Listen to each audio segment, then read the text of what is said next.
Columbus!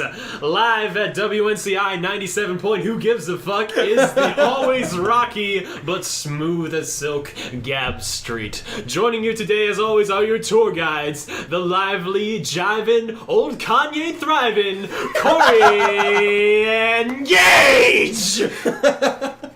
Good morning. Good evening. Good afternoon. Good morrow. It is Gab Street yet Gab again. Street. We are on episode 7. We are on episode 7. That's how many days are in a week, Gage. That is Did you know true. that? That is a scientific fact. That is true. No way! Yes. We're strolling along. We're gaining traction. This has been a very fun, however long it's been. And we're excited to keep going. Today we have our wonderful introductory man. His name is Jackson Sloan. Hello there. Hello there. We have Gage and I went to high school with him for a total of 3 years together because we didn't overlap all the way. We're born in the wrong generation. You know how it is. But Your memes are shit. We had the opportunity of working with Jackson on a couple of theatrical things last year. yes, we did. One in which I played a potted plant. You did. You did. Another one where we promoted abstinence to young children. Respect yourself. Respect yourself. See, I was not involved in that because I actually do respect myself. Now, The sheer irony that came. Oh boy. so along with that history that we all have, this episode is about Jackson. We're not going to focus on ourselves today. We have a wonderful man sitting next to us across a TV tray. So we're going to have him talk about his history with acting and producing films and stage shows. Take it away, Jackson. Give us a rundown. Hello. As previously mentioned, I am Jackson Sloan. I have an awful YouTube channel I made when I was 10, and it clearly shows. I've also dabbled a bit in some somewhat professional films for our high school, and I am now currently a freshman taking a film and television major at Savannah College of Art and Design in Savannah, Georgia, and I am kind of loving it. I mean, I'm still a freshman, but hey, doesn't matter. I'm just looking at it as I'm still in the middle of something. I'm just gonna punch my way through all these freshmanisms in order to get to success. Awesome. I'm glad to hear that you're loving it there. I didn't say I loved it. Well, you kind of loving it. I got a whole. I have on the table. I have a whole 20-page diary that I've been keeping up with every week. Just saying, it's basically dramatizing how kind of flawed college is, basically, in general. I'm here to tell you the dark truths of it, I'm sorry to say. All right. Cool. Well, can you I met you, Jackson, through our film analysis class that we took. Yeah, you were a junior. that's I was right. a sophomore. That's right. And so, was that did you know stuff about film and film producing prior to taking that class? Because I know I didn't know anything before I took that class. Well, yeah, basically, I have been in love with film as long as I can remember. I've always been glued to the TV and to my parents' video camera ever since I was 3, just blindly believing, okay, when I get older, I'm going to be able to grab that video camera from my dad and just start filming my own stuff, and somehow I'll make a living on it. I don't know how, being the ignorant 5-year-old I was, but still, I just kept that optimism in mind all the way up to senior year of high school, where I finally got myself together after analyzing about 5 years worth of films from all over the place, from the silent era to the 50s and 60s, where that new independent craze was going, all the way up to the 2010s, where we seem to be repeating history with this whole new wave of artsy filmmakers that are able to produce incredibly professionally looking films on just such small budgets. And I kind of wanted to bite into that magic once I got out of high school, and I'm now entering college. Awesome.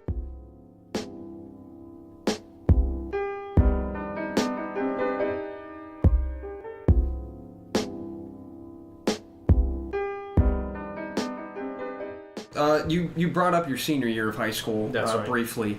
We're going to take you back there just for a minute, if that's all right with you. It's perfectly fine with me. It's better than freshman year of college. Good to know. Okay. We wanted to talk about your capstone project that you did because we both absolutely adore it as a feature-length film. Give us some info about it. Tell our audience the name, where you can find it, some stuff about it. Oh, well, like Cory mentioned, it's a feature-length film I made for no budget, therefore I didn't have to worry about music licensing, actually wanting to have it like distributed or anything like that, or getting some money out of it. It's called I Simply Ask for Everything, and it's basically a somewhat autobiographical tale of how Jason Millard, this wimpy high school senior, is basically trying to make his own senior capstone project, and it just blowing up in his face. But along the way, he gets to know the cast and crew more. One of the actors he hired is a junior named Benny, who has this enormous bucket list of stuff he wants to do before senior year, and he's kind of taking Jason along that road with him. And the other wonderful person he meets along the way is Eliza, a sophomore who's basically the makeup designer for the film Jason's working on. So they get together, the three of them, and they go on a little romp towards finding one's existence in life, happiness, and life beyond senior year of high school. And you can find it on YouTube, youtube.com/JacksonStopMotion. I also just had to make a website for my recent computer art class. It's kind of a long-winded note. Just if you probably type in like Jackson Box, or I'll probably link it to my Instagram bio, you can find it there. It's jsloan21.wixsite.com/JacksonBox. We can put it in the description. Yeah, we'll put that in the description of the episode as well. I might get rid of it too, because it's basically just like, I just need to make like a portfolio website. But still, it has some of my films on there, a couple of my drawings, because I didn't really have a lot of professional films I needed to. But if you tried Squarespace is all in one platform. We're not sponsored! Not yet. Not yet. Maybe one day. Yeah. Maybe.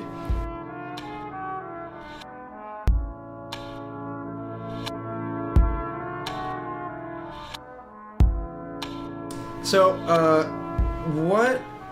So obviously there was a long-winded process that came with putting that film together, as comes with putting any feature-length film together. I can imagine. Of course. Yes, even short films have a long process behind them, and I feel like that's something that a lot of the film-consuming audience takes for granted. What do you love about that process? What is it that brings you joy? It's very hard to say, because it really depends on what you're trying to get out of it. With I Simply Ask for Everything, I was basically my own... It was just basically, I was producing, writing, directing, just being in charge of everything. And it was basically a way to teach myself, without any professional experience, just how each part of the process of the film goes, whether it be set designing, production managing, casting, director. It was both a very stupid but enlightening experience being the one-man film crew that I was. And it really depends. Like, I get plenty of joy out of each part of that process. Sure, it's incredibly tedious and could take a lot of work, but if you're surrounding yourself with the films you love, and the scenes in those films that drive you to be like, oh, I want to make something like that, or oh, I want to act like this way on the camera, because that's how it basically came about when I did it. I was basically doing the same thing, same process I've done all my life when I was just 10 years old, and I had no people to really like, no other actors to really bounce off of. I was just doing the films all by myself. I was acting as the sole actor, and I basically just took that. I wanted to harbor that fun and place it in basically all the films I do, from my capstone up to the future, because it's just weird, like having to write, direct, just basically do everything for that film. And I basically got a bunch of experience just learning what is the hardest part of each process. Like with writing, how can you get out of that creative block? With directing, how can you make actors understand what vision you are wanting for the camera? For the camera, this cinematography, you got to know like how much emotion you want to portray through color, through where the actors are placed, and all that stuff. And through editing, like where to put this certain cut and how to replace one shot over the other, because this one has kind of better sound quality than the other, but this one has better performances than the other, so it's kind of hard. And with the sound mixing, which is just grueling, you have to just try to make it sound as consistent as possible. It's just getting that whole creative flow and making that yourself is just, there's a lot of ups and downs to it. But I guess basically it's because, well, considering I'm like talking about it so much and I'm just going into like these side tangents of how the process is so time consuming, I guess if I'm able to like talk about it for this long on how I can just do something that's okay, let me rephrase this. I can easily talk about filmmaking forever. I can't do that with anything else in mind. With other conversation topics, I just go blank. But with film, it's suddenly like, oh, let me tell you all about what, where, and when this happens. So I guess that's what I basically love about it. It's just because I'm a guy who thrives on conversation. It's just like, yeah, can we talk about something? Can we talk about something? And it's just like, I can't find out what I want to talk about. Like, I want the immediate like satisfaction of it. It's just I don't know how to start that. With film, I think I can start that, and it's basically just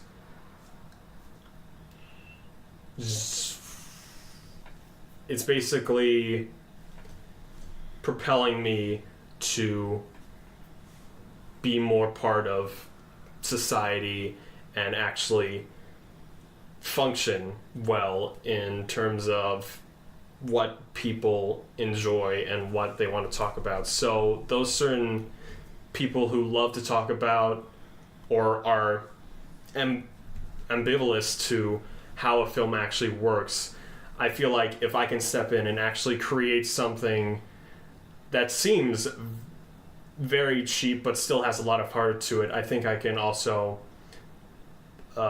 propel myself towards that satisfaction. Nice. And I too have a little bit of experience with a few shorts that I've done. being someone who is taking care of all of the writing, directing, editing, and producing, I understand, like, I absolutely have a love for it, but there are some struggles with it, and I'm sure you can agree with that. Oh, of course. In your movie, the character does go through that struggle of he becomes very overwhelmed with this entire process of making sure that everything goes down exactly how he has it written, because he believes in this product that he's trying to come out with. And everyone else hates him for it. But you kind of have to be, like, as friendly as you want to be in that process. There are times where you kind of have to be a dick to get the product down. Oh, of course, yeah. Because you just know, he's like, I just need it a little bit more this way, and then the actor will kind of get, you know, a little frustrated, but, like, there is a certain way that the director has it pictured, and it's just kind of, you're just kind of hoping that they're going to be willing to work with you. I've also noticed that in my process, I find it super important to make sure that I'm, like, I have, like, almost like a checklist or, like, an outline that makes sure that I'm going through and hitting everything that I need to, because I've had so many times where, like, damn, I forgot to get that shot. Damn, I forgot him to say it this way instead of, or damn, I forgot that line. Like, there are so many times where I've missed it. But if I had just gone through and, like, checked things off on my outline, then I would have had exactly what I was originally intending to get. There will always be regrets when it comes to making your film. You're always going to forget that one glorious thing that would have saved it from being absolute amateur garbage, but still, it's basically, if you can substitute that for figuring out in the editing room how to basically fix that and actually strengthen that film, then that's where that reincarnation of joy comes in. I want to talk about the most grueling day of filmmaking, and that was the whole, like, montage of scenes where Jason finally has all his major cast and crew together, and it all just goes downhill from there. He slowly gets more and more sleep deprived throughout the whole thing. They take a lunch break without him, stalling more of the filming time.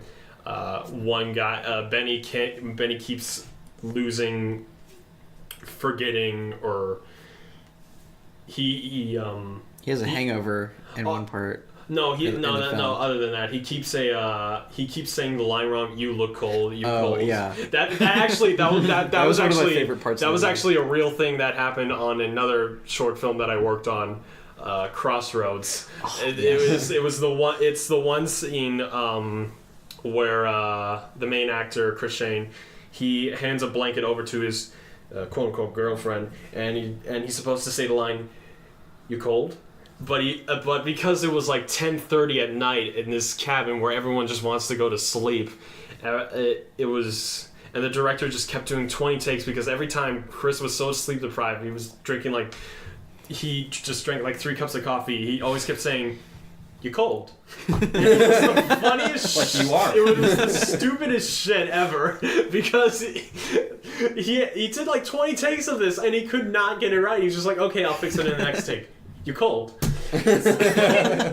So I remember watching that movie because I had like a Saturday school or something like that, and like I just ended up not doing any of my work, and Crossroads had just been released that day, and I remember, and I had like followed you guys like on Instagram and everything like during the process, and I was like, oh cool, this movie's finally out. I watched it and I was like, oh wow. Yeah, you were great in it, by the way. Oh, thank you. You were great. There was a lot. So was Chris. Chris was great. Yeah. Shout out Chris Shane, by the way. Yes. He's an amazing actor. Yes. You should get him on the show sometime. Please. I remember seeing him in Every Brilliant Thing. That was amazing. It was beautiful. Yes. So yeah, back to that. Talking about that day, it was like terrible. I eventually had my own like 20 take moment or 30 take moment, because there was, I don't know, it was just like this certain shot that like my character Jason just cuts off Benny and just tells him like, you've been saying you look cold wrong. It's actually, you're saying you look cold as a statement. It's supposed to be a question or whatever.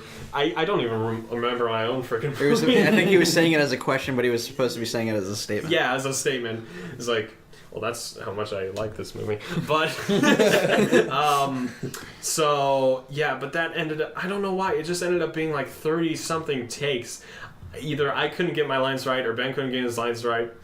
And then, like, the scene earlier in that film where they're all getting, like, hot, or where they all just got, like, where the rest of the cast and crew just got hot wings and are sitting in the car, that shooting, the shooting for that shot, we almost, like, wanted to kill each other by the end of it. Like, that was the first time, like, everyone again kept just screwing up their lines even though they had the script in their laps. Like, we never rehearsed anything. It was basically just a 180 pitch script just always on the counter somewhere, just so that the extras could just stay slightly more sane than they would have been without the script. But yeah, it was just a rough process. I forget where this was going or what brought this up, but yeah, basically, no, it was just a rough process. But shoot, I forget what brought this up, but it was kind of like, I would say I wanted to make this, like, the themes in this film stand out the most. I basically wanted everything else was like it could be like this amateur student film. I wanted it to look like this incredibly amateur student film. Like, some of the acting is iffy, the cinematography looks like it was shot on or like rehearsed on the minutes before it was actually filmed, and there's a lot of stupid effects and all that. That was basically my point, just to make it look like a stupid, crappy film for no money, because that's what it was. But I really wanted those themes of not giving up, realizing where you are at this moment in life, how young you still are, and how much still you need to learn to shine through. And I think through that experience, as grueling as it was that day, I think it held through to getting that message across. And I'm glad you guys are able to look up to it and find some inspiration for that. Yeah, absolutely. I think that theme is beautiful. And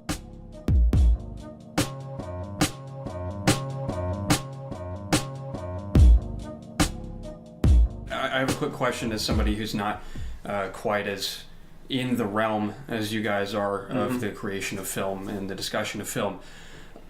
You talk about how much of a grueling day it was and how much of a grueling process it could be. Yeah. I know you also mentioned the positives, but throughout the entire process, would you consider this to be a rite of passage for you and for anyone else attempting the same thing? Oh, every film process is a rite of passage. Like, every film you work on is gonna have some funny thing that screws up the filming day, some little scene that might sound very boring on script, but once you actually film it, you can, like, add on to it and improvise, and it can actually become really good.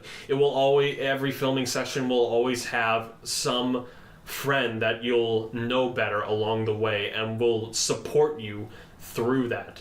That is what makes it so wonderful. That is why I love this filmmaking process so much, is that every filmmaking process can hit all the same notes, but it's those notes that shape you as a person and make you reflect who you are, what vision you want to sell, and how are you able to sell it with as much heart and passion possible. That is what I think drives me the most, along with the fact that another topic I bring up in I Simply Ask for Everything that's kind of drawn over is how serious that student filmmakers take themselves, even though they really shouldn't.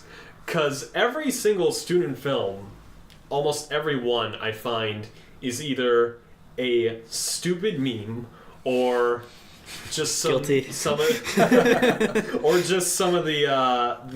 most serious, grainy, orange and yellow tone, depress-filled, emotional teenage quest that you just see vomited up 100 times over and over. Like, the plot's about a bad breakup. The plot is about someone thinking of killing themselves. The plot is about someone being depressed with life and singing this stupid song about it. The plot is not letting go of your past, and it's like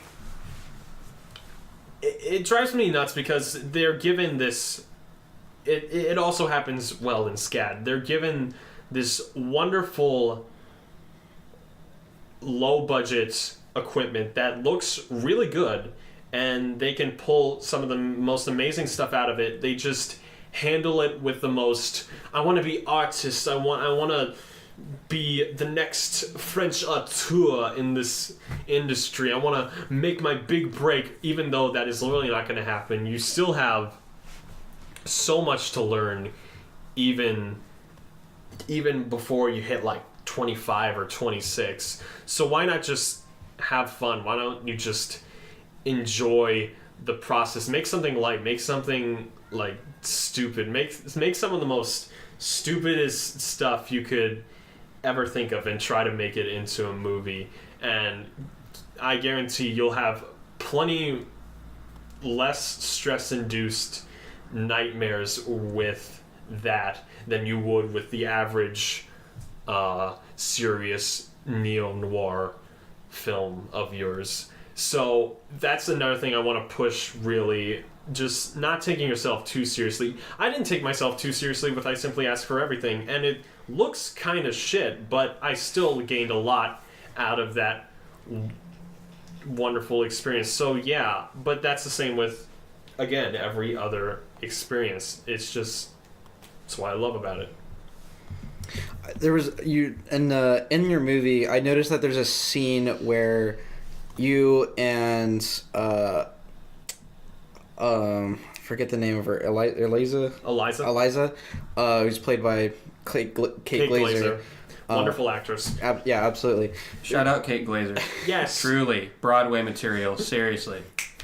But yeah, there's a scene where you two are talking, but it's like silhouettes, and the color in the background is changing color. See, that is my favorite. Okay, now that's solely just me just jerking off to what I can do with a camera. Because my favorite movie cliche of all time is the silhouette shot. I don't know what it is, just something, a human just like traced out in pitch black just is so wonderful whenever I see it in a movie. So I always wanted to make, so when I made I Simply Ask for Everything, it was just like, how can I get a silhouette shot in here? And I remember what I said to Kate Glaser before this shot we shot these two incredibly long takes of just us talking with the script hidden by the just hidden on the bookshelves because it's all in shadows, so they can't really see that. But I told Kate Glaser before this is the most important scene in the movie. We cannot screw this up. Everything else we can just be like, oh, whatever, we made some stupid mistake, whatever. We need to get this shot absolutely right. And that's where I just basically poured all my emotion. I poured the theme of it, just like Jason's just like, oh my god, I'm so depressed, nothing in this world really matters, I just wish I can stop thinking about it. And then Eliza just goes, then stop. Very few people don't realize, because I've been through an existential crisis. I have always had this big fear of the world ending just like that. And what got me through it was actually this film, because, like you said, it was a rite of passage. I found my answer by making this film, where Eliza just goes, just stop thinking about it. It's just a thought. You don't have to spend so much time on this stupid little detail that may or may not be true in your lifespan. So why don't you just enjoy yourself while you're still young? You have a car, you have plenty of friends who can support you, and you can just go out onto town like you, Gage, and Sam did in South Carolina, and just live it up. Enjoy your life, have friends, communicate together, just enjoy being young. You don't have to, and that's what I hate too about this freaking generation. If Scat has taught me anything, it's how much I hate how adult this generation is like. And I get it, because it's just like, oh, we're old enough to understand politics and how the world works and such, so we're gonna state our opinion. And while I don't completely disagree with that, I feel like everyone still is created equal and should have their own opinion. Since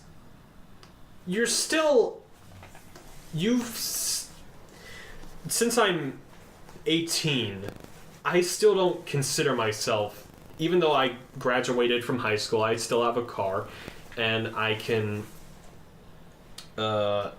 basically just, even though it's not against the law, just smoke and drink to my choosing. I decide not to do that because I still don't think I'm an adult yet. Like, no one is an adult until, not even they're like 21, but basically just 25 or 26, because the human brain is still developing. You've spent more time being a baby and playing video games and just working on like your stupid little elementary school projects than you have actually focusing on the world around you and getting a semi-well-rounded argument on how the world works.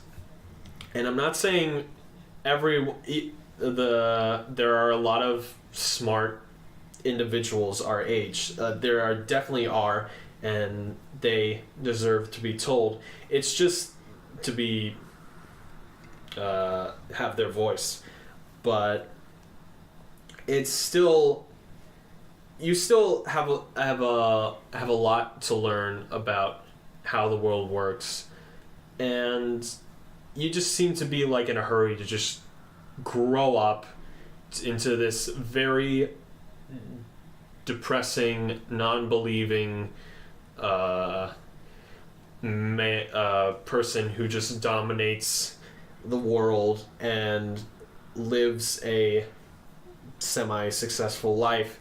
And you should not be thinking about that when you are still this young. You still got time to just kick back, relax. I guarantee you that like 50% of what you do like right now as a freshman in your college won't really matter. It's how further you're down the line that is where your big professionalism portfolio comes in, I think.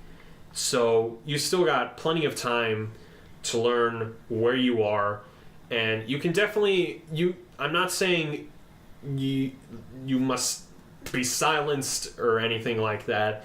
It's just keep a little more, be more open-minded when you are trying to join in the conversation with the adults, because even though you can talk, even though like you talk with people who are a million times more your age, they're still going to know a million things more than you can't understand. So yeah, basically this again, I'm sorry I'm going on more side tangents here, but we love that, don't worry. This is just it's something I hold, like, it's just a value I hold near and dear to me, and just a little piece of that I wanted to put in this movie just to show, hey, you're still young. My favorite, and I sum it all up in my last lines of the film that I will not spoil, because you deserve to see it there instead of me just spoiling everything else in the movie. Fair enough.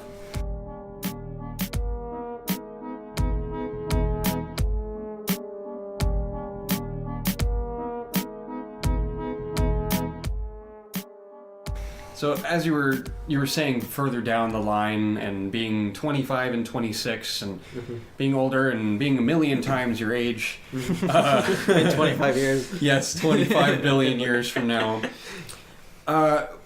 One question that is generally looked on negatively in job interviews, but I would like to ask here, because it's not a job interview. It's a Gap Street interview. It's a Gap Street interview, Yeah. you know. You're replacing one of us. That's what you're interviewing for. No, I'm just kidding. Fuck. But where would you like to be in 5 years when it comes to your filmmaking, or when it comes to just your philosophy in general? Either way. I would, you know what? I would be absolutely happy if I just. It's hard to say, really, because I don't see any reason I can call my life a failure if I'm still not involved in movies. Like, as long as movies are still thriving, they're still all around me for free, I can just pick one up and just watch one, I don't see a reason to call my life a failure, because I'm still doing what I love, watching movies and then finding inspiration to make them.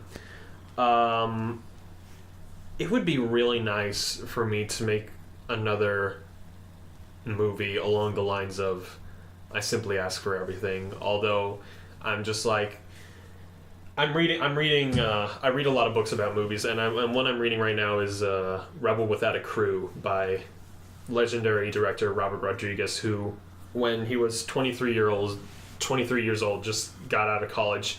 He made a film for $7,000 in Mexico. He borrowed this professional camera from a friend, shot it all with local friends in Mexico, planned out the whole thing while he was getting the money for the film by having medical assistants experiment on him with experimental drugs and such. He gave his body to science, basically, for half of his $7,000 budget in order to make a film specifically he wanted to tell, and he specifically told it how he wanted to tell it without no one interfering with it. And he basically then, just after he took, like, I think it was, I can't remember how long it took him to make it. It's probably around like a month or 2 months maybe, but afterwards he just went to Hollywood, to all these Spanish video distributors, and one of them got the film in theaters, and ever since then he basically just became like this big Hollywood player, still making very low budget Hollywood movies to this day, but still enjoying it because it's his passion project. So I kind of want to make something like that along the lines in like 5 years. So I'll be like 23. That's about how old he was when he made his first feature-length theatrical film. And so if I can just make like one movie that came directly from my heart, directly had like an argument that I've been dying to tell, if I make that 100% with like people I know, people I trust, people who I would share a cup of coffee with, even though I don't drink coffee, but cup of tea? Yeah, maybe. And along with like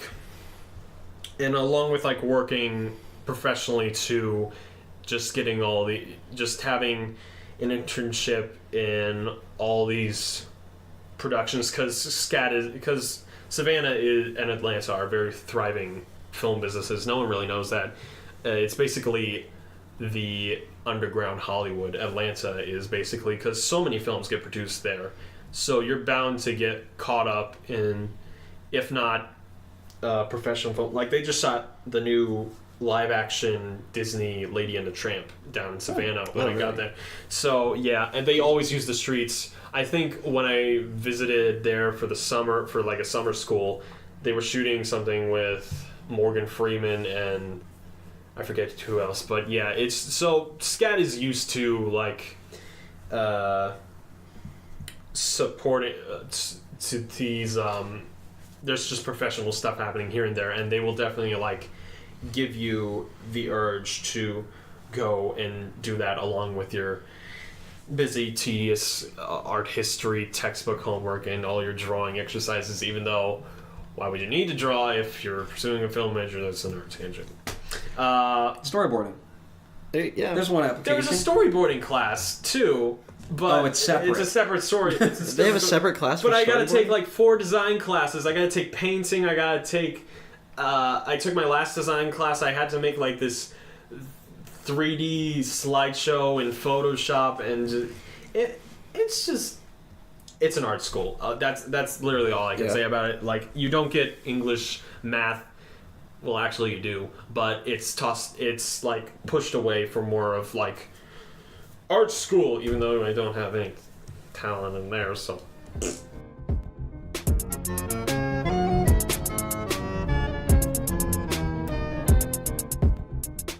Hooray for me. Yeah, and well, we talked about how we took film analysis. Did you take any other high school film classes? No, that was the only one I took. I was in cinema club. That was also taught by the same, or hosted by the same person, film analysis teacher that we had. Mm-hmm. And then there was Cinematic Arts and Production Club, who were originally going to produce I Simply Ask for Everything with me until they kicked me off the project. It's too heavy. Yeah, it was way too heavy. It didn't make any sense. That's basically.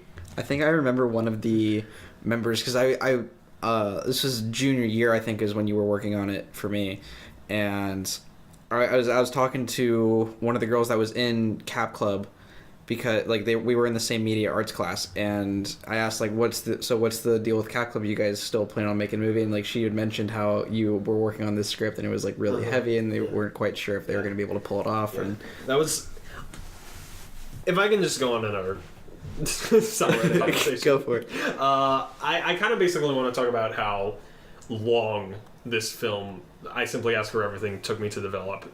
Because I listened to this. So how I actually came up with the idea for I Simply Ask for Everything is somewhat interesting, and it just gives you an insight on how wicked the filmmaking process is. So I was listening to this.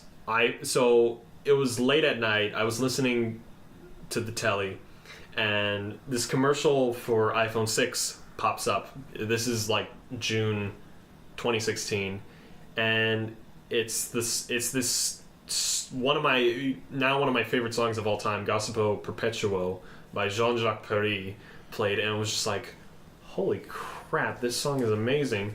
And so I looked it up online and I just started playing it over and over again, and I just thought up the idea of this chase movie starring like a bunch of actors I know from theater productions and music and the choir classes and all that, because I also took choir and musical theater in high school.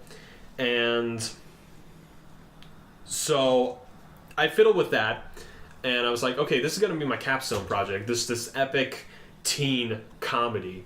And so I wanted to make it the story of 2 guys who chase a fat jogger across town because he supposedly drove one of the main character's grandpas insane, and he's just like supposed to, and like the main character's like supposed to kill him in order to get some like satisfaction with his life.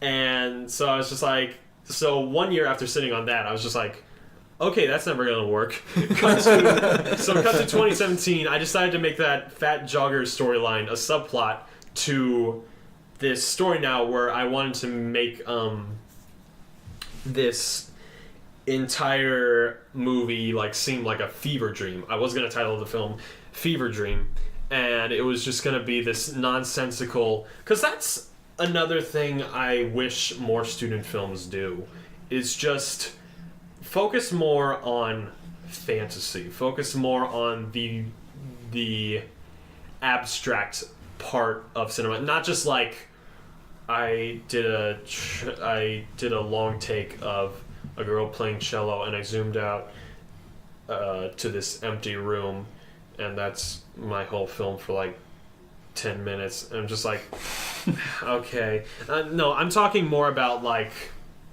fantasy element, like dreams, like stuff you would see in your dreams but would never think of putting into your film. But it's actually, I've always wanted to work with effects because I have a green screen, and my films have always dabbled with the stupid, just the stupid, basically. There's some. I could tell that there was a little bit of green screen work in I Simply Ask. Yeah, that part with one of the teachers. No, the part with that teacher bit, but the part with Brooke, where her head just suddenly gets bigger and bigger until it pops. that was taken straight from like my idea process for Fever Dream. Like I wanted to, like, stuff like that you just don't see in any student film. Like no one dares to try it, even for your like Gage's past two films where you mix live action animation, where your character goes into the paper world and fights off this demon. Like no one ever does that anymore in like student films. They don't try to go for this, try to come up with these weird wacky situations, and that's something I wanted to like kind of put in Fever Dream. And then I don't know how I decided to change my mind, but once like Capstone really started to come, and when I was in senior year and like thinking about, okay, what do I want to do for my capstone, I kind of wanted to make an anthology film starring two sophomores, one junior, and one senior, and they would be like just like three different stories, like Pulp Fiction, but just set in a high school and much more lighthearted, and with a bunch more Benny Goodman jazz, because I fucking love jazz, man. And so the idea was two sophomores who fall in love while they're working with the junior's student film, who would later turn out to be Jason Millard.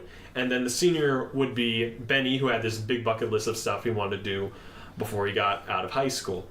And so I basically turned the junior, and straight from that setup, I wanted the junior to basically be a somewhat autobiographical version of myself, just an extremely awkward, doesn't know the world, is very depressed kind of guy. And he's just like, and the more I thought about it, I was just like, let's just make the story about him. And I kept, and so I scratched the sophomore love story. I kept the senior, and then my dad, who was a big help, he basically just helped me develop the whole story for this new film, was basically just like, what if you change the senior to the junior, so now that the junior is helping the senior figure out his life, even though he already should have a year before him. And just like, that's a very interesting concept. And so we ran with that, and that's how the I Simply Ask for Everything was properly fermented. From a song I heard on an iPhone commercial at like 9:30 at night to this thing. And that's, again, there's just so much, going back on just what I love about film, there's just so much stuff. It's really hard to properly say or like put in a box what I just really enjoy about it. It's just something I want to immerse myself in 24/7. Like, that's basically what I want to do. And there's certainly going to be times where I'm less interested in a project than I am with other stuff, more passion projects that I have. But it's still always just going to be, it's just life for me. Like, I just want to make that my life. It's a very nice life flow to follow.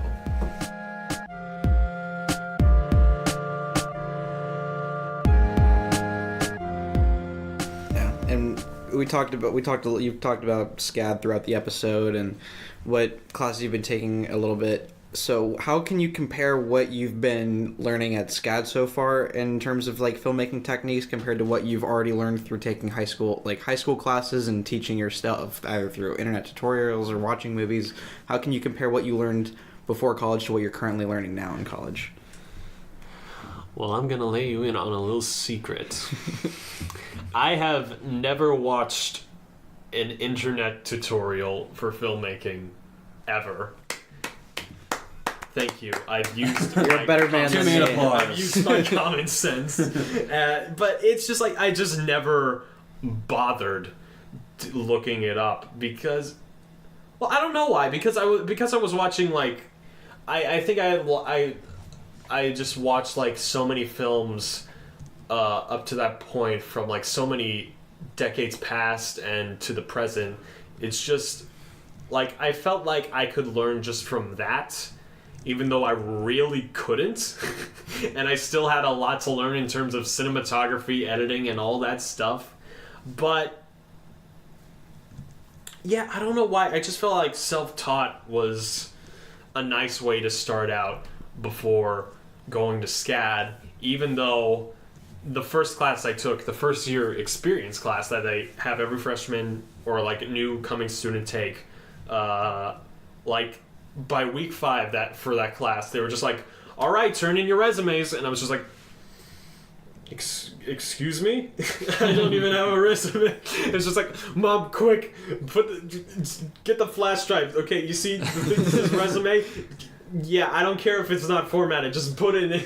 And so it was just like, and so yeah, I was definitely kind of an unprofessional man walking into what is supposedly the start of my professional career, even though that's probably like gonna happen like junior or senior year at SCAD basically.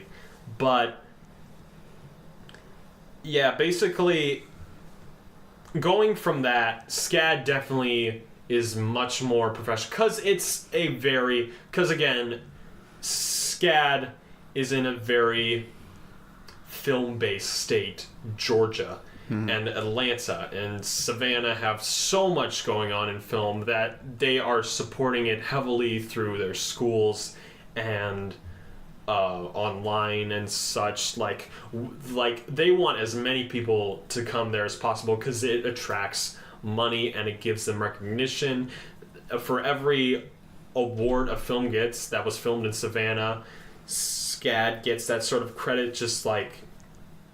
And SCAD did get an Emmy award for their student-produced sitcom, a student Emmy award for their sitcom, and so they're just like, okay, we gotta push all this professionalism out there. Let's get all the latest Canon Reds. Let's use all the latest Avid media and just force it onto our students and make them learn it as quickly as possible because we need money. No, that's not what they want, but it's part of it. And because of that, you definitely learn much, much more how to work in the professional field. It is a very it has a grueling, more monotonous side to it than what I've been doing before with just my stupid little no budget features, and which are basically just me running around with a camera and filming all my friends and such. But it prepares you much more for going into film as a business rather than as a passion. As in, it basically gives you all the insights, at least for the only film class I've took so far is Film 100. I'm in my second quarter of my freshman year at SCAD out of 3, and this is the first film class I took this winter quarter of Film 100, and they basically teach you the basics of what you need to do in pre-production, production, who is in this production pyramid, who ranks on top, which is the producer, and how it like stems down into the bottom from executive producer to director to actor, and then that line where you either get paid up front or just paid in royalties for the film you've made. And it's a lot of insight into that professional business field of it, because they want you to get a job, not even after you finish not even after you finish their college, but before you finish your college, because they want that notoriety because scat is in such a booming film state.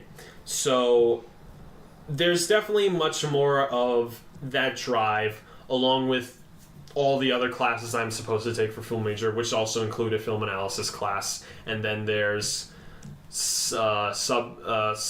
classes that divide up what you've learned in Film 100. So there's pre-production, storyboarding, acting for the camera, editing for film, editing for TV, all that stuff. So once you get a film, so the film major in SCAD is it's what they specialize in, so you're really focusing on that. And then again, Ohio is not a very film-crazed state. So if you're taking classes, high school classes for film in California or Texas or like New York, you're probably going to get much more experience with actual somewhat professionalism than you do in Ohio. But yeah, SCAD really pushes that professionalism edge to the next level than your average high school film class.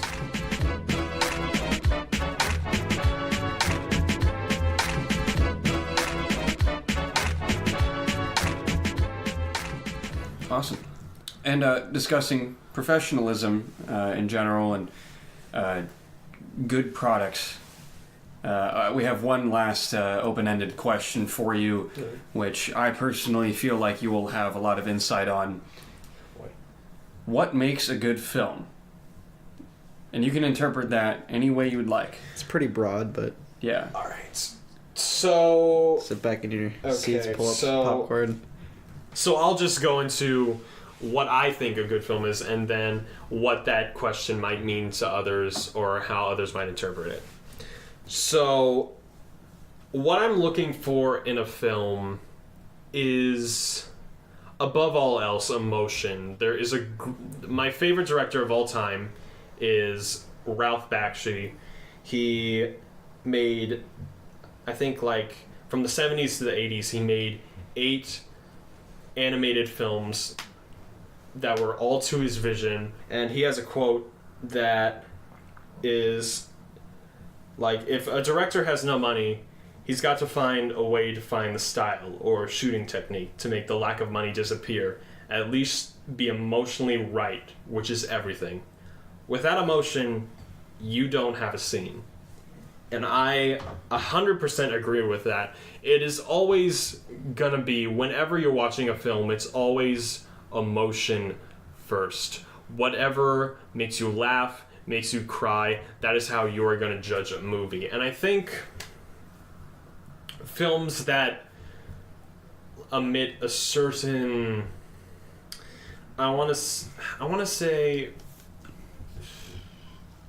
escapism, basically. The films I love create a certain environment that might seem formalistic when compared to the real world, but is all the more realistic in the mind because it's playing with your excitement and awe. It's essentially just giving you a reason to love your life, basically. It's just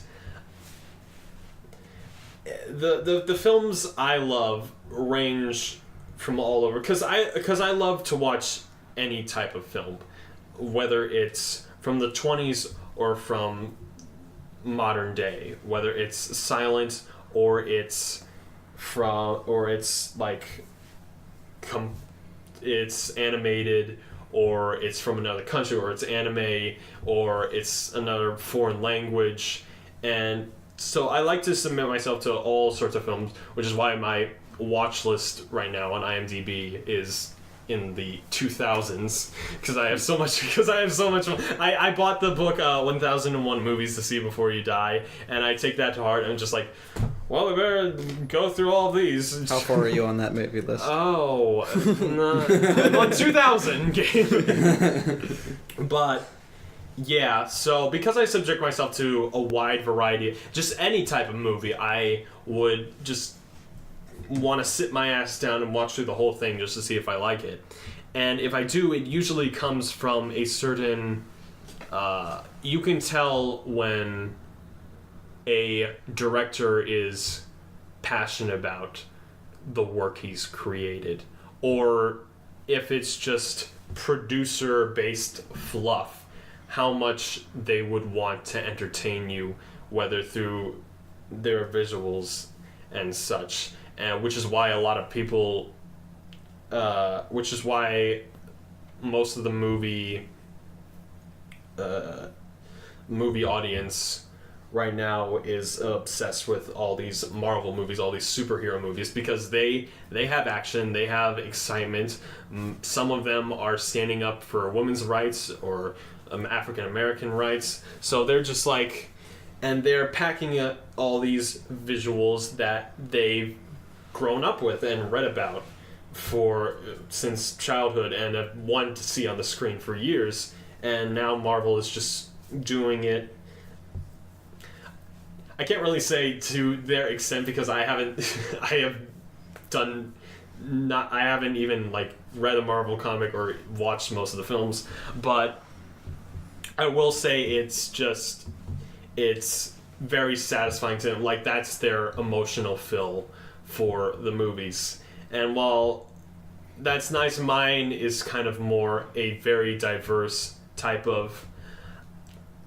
It's really more like I can get super excited over kind of like the finale of Return of the King as much as I can get excited for again, like just a silhouette shot of a guy standing in a window, arms behind his back in a shadow, playing some Brahms music on his record player. Like that, I can get as much excitement out of that as I can like a giant CGI filled action sequence. So yeah, it really depends how much emotion you throw in that, no matter how technically flawed it may be. While I still critique that when I go to movies, whether like the CGI is dated or was dated the moment it walked in the door, or like you can see the mic in some certain shots, you can see the shadow of the camera in some certain shots. That doesn't matter. What matters is,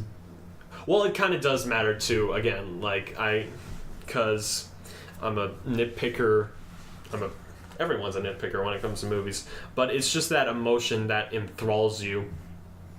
I saw the best film I've ever seen in the theater is 2001: A Space Odyssey, a film that polarizes many, but is my second favorite film of all time. And my favorite scene in all film history is the moment, the whole 30-minute montage at the end, where you're just transported through this alien world, through these, and you're just shown what's supposed to be like alien planets, but it's just really just fluids and oils in a fish tank. But with this music, which is just a droning choir and these weird orchestral just beats and the certain scope of like it's a space opera. It just, I've seen that film 5 times, and the sixth time I saw it in the theater in 4K, and I cried because it's just this array of transporting you to all these certain visual worlds, even though like half of it is basically just it's just mountainous landscapes, panning over mountainous landscapes with the color correction fucked up, but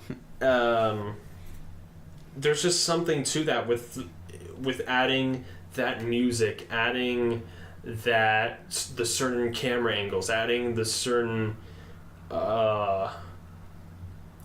adding that background of what we were of what society thinks of films and how that correlates to their own lives along the way, how that kind of acts as the climactic end to a journey beyond the infinite. It really adds a lot. That's where that's the certain emotion I love to get in a movie, along with many others. I like to be there's many other genres besides certain space operas. There's horror, there's action, and you're always going to get your fix from each of those genres in a certain way, whether it be thrilled or laughing or crying. But it's always the emotion. It's always, if that emotion is there, that shows you that you're human, and that gives you a reason to appreciate what goes into the movie. So that's what I find in a good movie, and I'm pretty sure I just answered my second part of the answer by saying that's what pretty much everyone else loves about that film. So yeah, I guess SCAD, I know I didn't mention SCAD a whole lot like I thought I would in this podcast, but I basically had I basically thrown in a lot of stuff in there about like how much it's made me hate our generation and how much and there's a lot of reasons to hate our generation and all the unnecessary art classes you're going to have to take. But still, I want to bring up in week 2 of like my winter quarter, I was kind of very unsure about the film I was making, because none of my other people in my Film 100 group knew a lick about film, and they basically just tossed me off to the side in order to just like work on their own, because their idea is what got through to the professor and not mine. So I was just like, oh shoot, well, is this gonna be the right thing for me to do? Like, am I gonna be stuck without any assertion in this college? So I went to bed and I was just like debating, just like, God, is this the right major for me? Like, what if I can't be this assertive all the time? Like, should I just quit SCAD or something like that? And then somewhere out of nowhere at midnight, my brain just suddenly snapped, and I was super happy about where I've come after so much long, after working on so many stupid little after running around with the camera to actually working with a professional camera, not learning that well or not being that mentally prepared for elementary school, to learning all this stuff, whether it be just film or just general education like art history and all that stuff, all this stuff I never thought I'd learn in my life, but now I can, thanks to SCAD and thanks to my supportive parents who are just putting me through so much and support me so much in order to just do what I love. And I started thinking back to like what got me through elementary school, what pastimes led me to be the happy soul ignorant soul that I was at 8 years old. And I just couldn't stop smiling, and I couldn't go to bed because this sensation was so wonderful, and I just felt like so relaxed throughout the rest of the quarter, even though there was so much stress in just finishing that film and actually editing our Film 100 group project, where everyone was just like, okay, maybe this isn't right for me, or maybe we should have put more work into this than we thought. And it was just like, it's all right, we learn.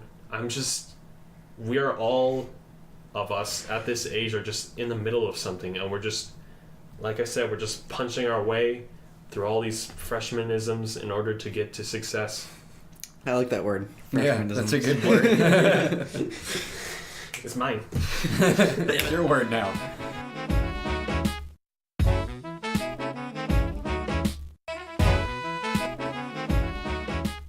So I think that's a beautiful place to wrap it up.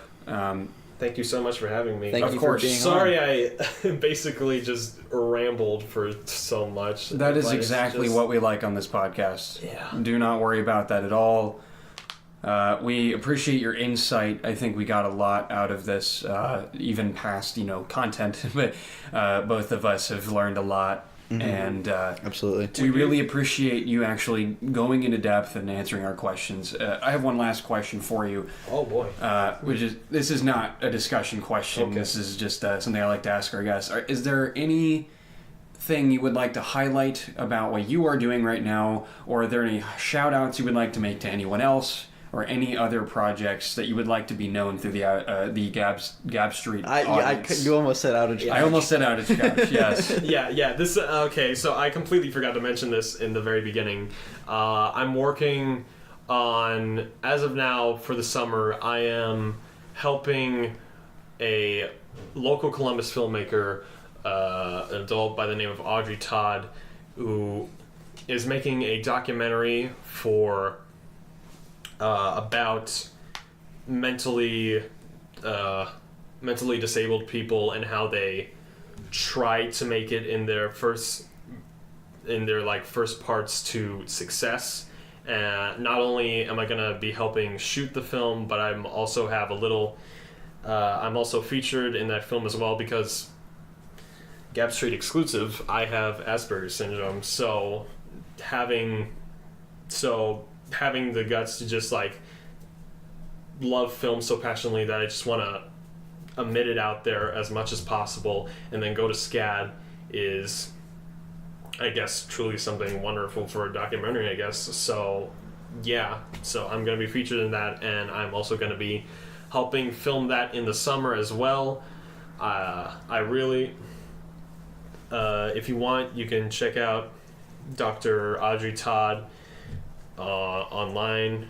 Just search up Dr. Audrey Todd in Ohio, and yeah, that's basically my future. Awesome. And how can we find you on the internet or anywhere else?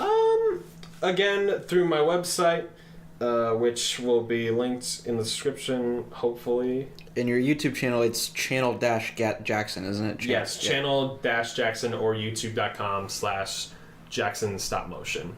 You're probably not going to find a lot of good content on there, but if you want to... There's some good memes on there. If you want to, you can check out I Simply Ask for Everything and my magnum opus, Psycho Horse Guy. Which is probably the best film I've ever made up to this point. But yeah, so you can definitely check that out. Very nice. Thank you very much. Thank you. We will so much. walk down this street yet again next week in episode 8. All right. Thank you for listening. Good night, Vietnam.